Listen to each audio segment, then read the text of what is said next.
असं वक्तव्य म्हणजे तुम्ही सगळ्यांनी पाहायला पाहिजे. महाराष्ट्रामधून मी पाहतोय की राजापूरचे पत्रकार शशिकांत वारिसे यांची ज्या निर्घृण पद्धतीनं हत्या रत्नागिरीत झाली, गाडीखाली चिरडून मार एका पत्रकाराला, जो पत्रकार कोकणातल्या रिफायनरी विरुद्ध, ही रिफायनरी आल्यामुळे कोकणचं कसं नुकसान होईल, शेतीचं नुकसान होईल, प्रदूषण वाढेल, असे अनेक प्रश्न घेऊन शशिकांत वारिसे हे त्यांच्या कुवतीनुसार आवाज उठवत होते, लिखाण करत होते. त्यानंतर वारिसे यांनी माझ्या माहितीप्रमाणे रिफायनरीच्या आसपास रिफायनरी येणार म्हणून ज्यांनी जमिनी घेतल्या कवडीमोल किमतीत भविष्यात विकण्यासाठी, हे जमीनदार कोण आहेत या संदर्भातली माहिती द्यायला सुरुवात केली. रिफायनरी समर्थक, सरकार पक्षातले सध्याच्या काही लोक,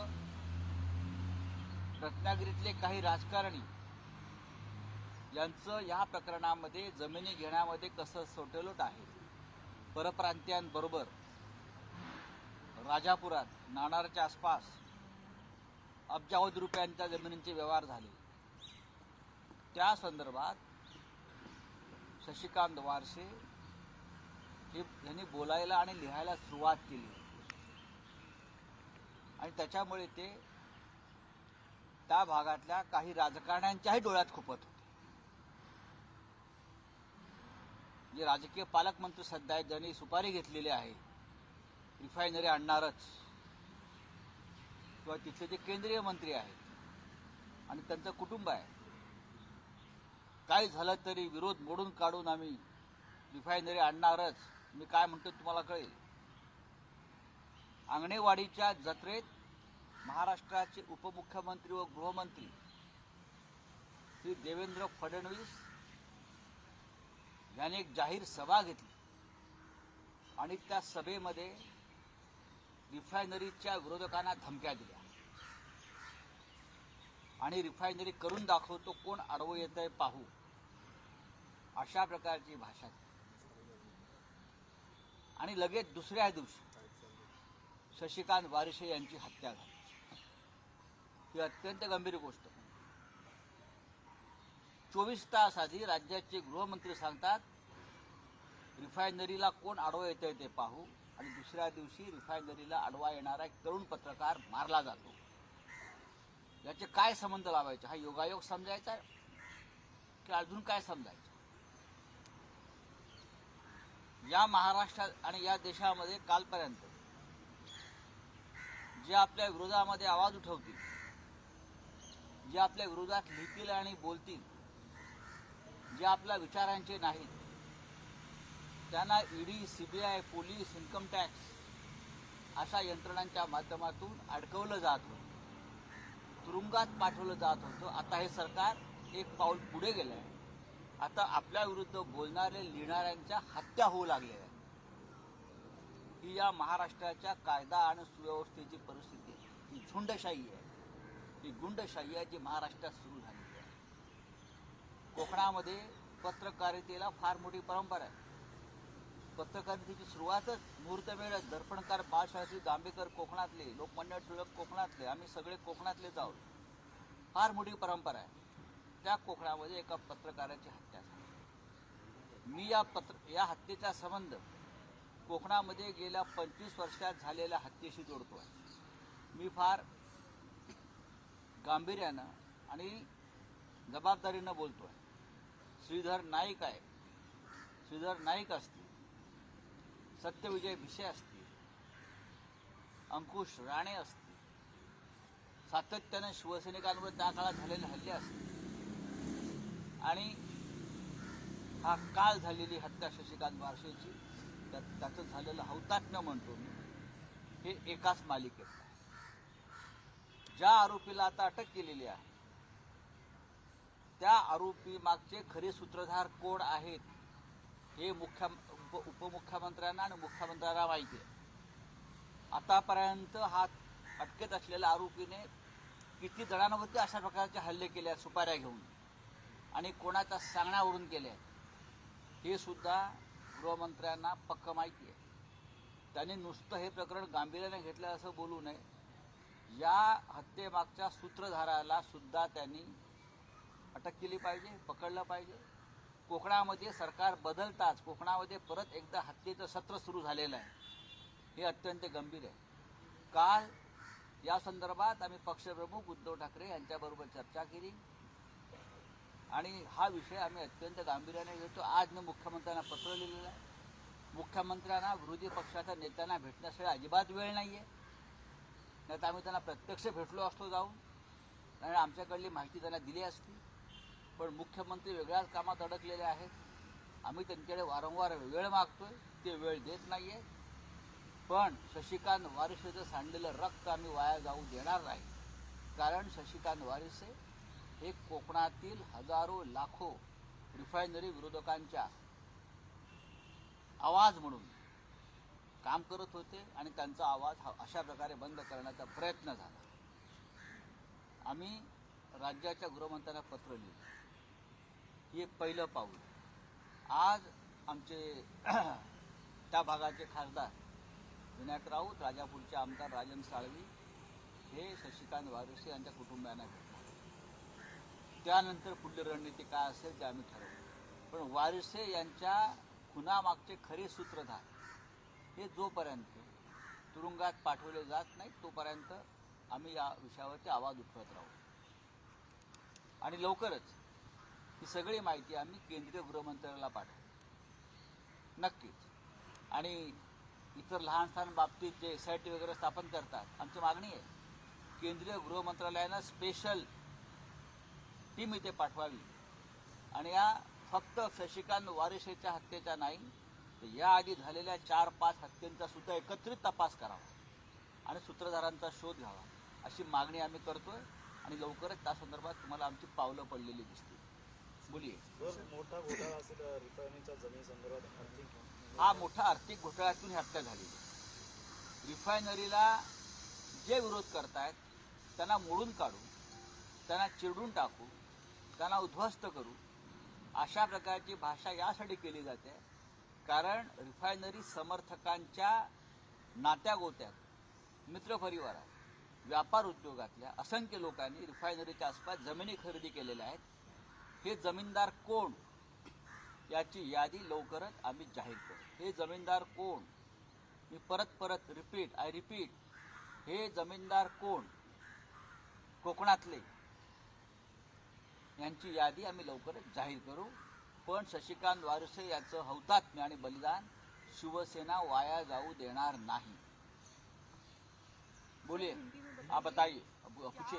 हुआ है एग्जैक्टली आपको लगता है इसमें काफी बड़ा घोटाला है, क्या लगता है? ये देखिए, जिस तरह से कोंकण इलाके की शांतता एक बार भंग करने की कोशिश हो रही है, जब से सरकार बदली है महाराष्ट्र में तब से कोंकण के नानार में जो रिफाइनरी आ रही है उनको वहाँ के स्थानिक लोगों का विरोध है, इसलिए कि पोल्यूशन है, लोगों की जमीनें, लोगों की खेती, वहाँ के मछुआरे, उनका सबका भविष्य में नुकसान होगा.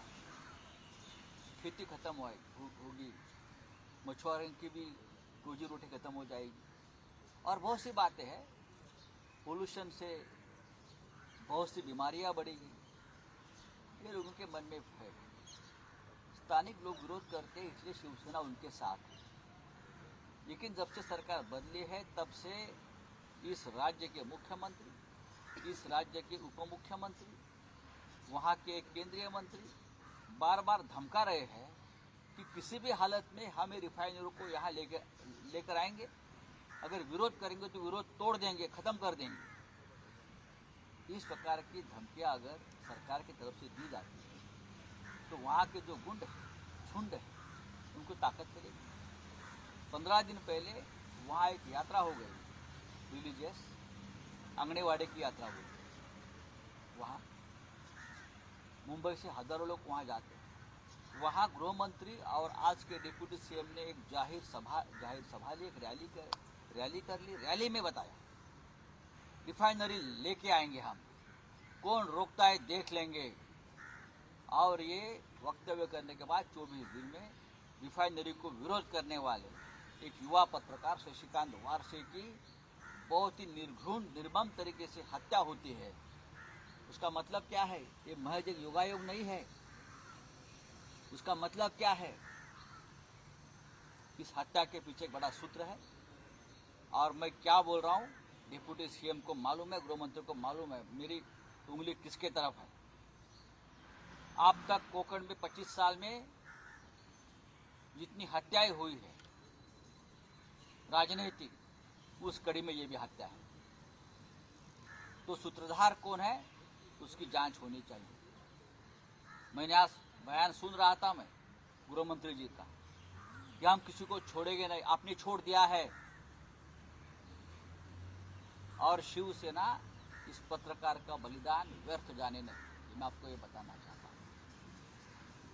कोकण में एक बहुत बड़ी परंपरा है जर्नलिज्म। लोकमान्य तिलक भी वहाँ से थे, केसरीकार, और भी बड़े बड़े पत्रकार वहाँ हो गए हैं। इस कोकण के भूमि में अगर एक पत्रकार की हत्या होती है और सरकार हाथ पे हाथ लगाकर बैठ गई है, उसका मतलब क्या है? आप किसको धमका रहे हो?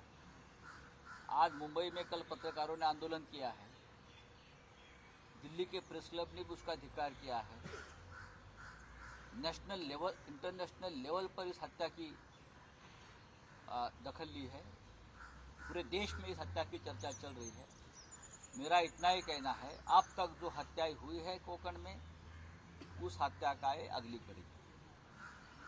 मैं नाम गिन सकता हूँ, श्रीधर नाइक, सत्यविजय भिसे, अंकुश राणे, रमेश गोवेकर और अब शशिकांत वारिसे। बाकी ऐसे बहुत से अज्ञात लोग हो गए, अनजाने लोग हो गए जिसकी हत्याएं हुई है। लेकिन इस प्रकार से अगर हत्याएं चलती रही तो सरकार क्या कर रही, गृह मंत्रालय क्या कर रहा है? लेकिन हम चुप नहीं बैठेंगे। चलिए, धन्यवाद। पोलिसांवरती दबाव तंत्र, नक्कीच पोलिसांवर दबाव आहे रिफायनरीच्या विरोधकांना। रिफायनरीचे जे विरोधक आहेत, मग ते पत्रकार असतील, राजकीय कार्यकर्ते असतील, सामाजिक कार्यकर्ते असतील, स्वयंसेवी संस्था असतील, त्या सगळ्यांना बरं का त्यांच्यावर दडपण आणा, त्यांना खोट्या गुन्ह्यात गुंतवा, अशा प्रकारचे आदेश तिथले जिल्हाधिकारी आणि पोलीस प्रमुखांना देण्यात आलेले आहेत। आणि म्हणूनच शशिकांत वारसेची हत्या झाली आहे या सगळ्या दाबदबावातून। ही पहिली हत्या आहे आणि अनेकांना भीती वाटते आहे की आमच्याही हत्या होती विरोध करणाऱ्यांच्या। पण मी स्वतः माझ्या शिवसेनेतील सहकाऱ्यांसह आम्ही तिथे जातो आहोत आणि त्या संदर्भातली माहिती घेणार। कधी जाणार? लवकरच आम्ही जात आहोत। उद्धवजींनी काल आम्हाला परवानगी दिली जाण्यासाठी आणि मी स्वतः जाईन। आज विनायक राऊत आणि राजन साळवी जे आमचे तिकडले स्थानिक खासदार आणि आमदार आहेत ते वारसेच्या कुटुंबांना भेटतील। त्यानंतर आम्ही पुढल्या आमची पुढली पावलं काय आहे त्या संदर्भात आम्ही ठरवू। मी मुख्यमंत्र्याकडे मागणी केली आज, उपमुख्यमंत्र्यांकडे शशिकांत वारसे यांच्या कुटुंबियांना तात्काळ 50 लाखांची मदत द्यावी, किमान 50 लाख द्यावी। कारण ज्या पद्धतीनं त्यांची हत्या सरकारच्या बेफिकिरीमुळे झालेली आहे, त्यांच्या हत्येला सरकार जबाबदार आहे। हा सरकारनं केलेला खून आहे असं मानतो मी। त्याच्यामुळे सरकारनं ताबडतोब त्यांच्या कुटुंबियांना 50 लाखांची मदत करावी, ताबडतोब। सर, आपने कहा कि वहाँ के एमएलए जो है, जो रिफाइनरी के अपोज में है, उनको भी कहीं ना कहीं प्रेशर है इस बात का। तो आपके जो लोकल वहाँ पे शिवसैनिक है, कार्यकर्ता, हम सब रिफाइनरी के, तो उनके ऊपर कुछ प्रेशर आ रहा है? जोरदार प्रेशर है। आपको भी वारिस, आज मुझे भी 2 बार आज फोन आया है, आप ये मुद्दा मत उठाइए। मुझे 2 बार धमकियां दिया सुबह से कि शशिकांत वारसे का मुद्दा उठाओगे तो आपका भी शशिकांत वारसे कर देंगे मुंबई में, इस प्रकार की धमकियां। लेकिन मैं डरता नहीं। किसकी तरफ से आई है सर ये? आपको मालूम है, लेकिन मैं उसका ये नहीं करना चाहता हूँ। जाहिर तौर पे आपको थ्रेट किया जा रहा है इसके ऊपर। हमको भी थ्रेट किया जा रहा है, लेकिन हम कोकण में जा रहे हैं। कब जाएंगे हम सर? कोकण में जाएंगे। अब शशिकांत वारसे के और उसके परिवार को न्याय देने की पूरी कोशिश करेंगे। सर, आप भी एक पत्रकार हैं, निजी तौर पर आपको भी काफी इस चीज़ इसलिए के तो मैं बारे में दुखी हूँ कि एक पत्रकार की हत्या हो। सर तुम्हाला देखील मैं एक पत्रकार हूँ, मैं एक संपादक हूँ। अगर किसी पत्रकार, संपादक या रिपोर्टर की इस प्रकार से हत्या होती है, अगर वो फील्ड में काम करता है, तो मैं मानता हूँ एक सैनिक का बलिदान और पत्रकार का बलिदान वैसा ही है। मैं समान मानता हूँ कि फील्ड पे काम करते हैं ये लोग। सर तुम्हाला देखील धमक्यांचे मी आत्ताच सांगितलं की मला सुद्धा हा विषय उचलू नका, याविषयी सतत मला सांगण्यात येत आहे, फोन येत आहे, बरं का. म्हणून मी आज हा मुद्दाम विषय घेतला. मलाही जेव्हा फोन यायला लागले तुम्ही हा विषय घेऊ नका, म्हणून मी आज जाहीरपणे हा विषय घेतला.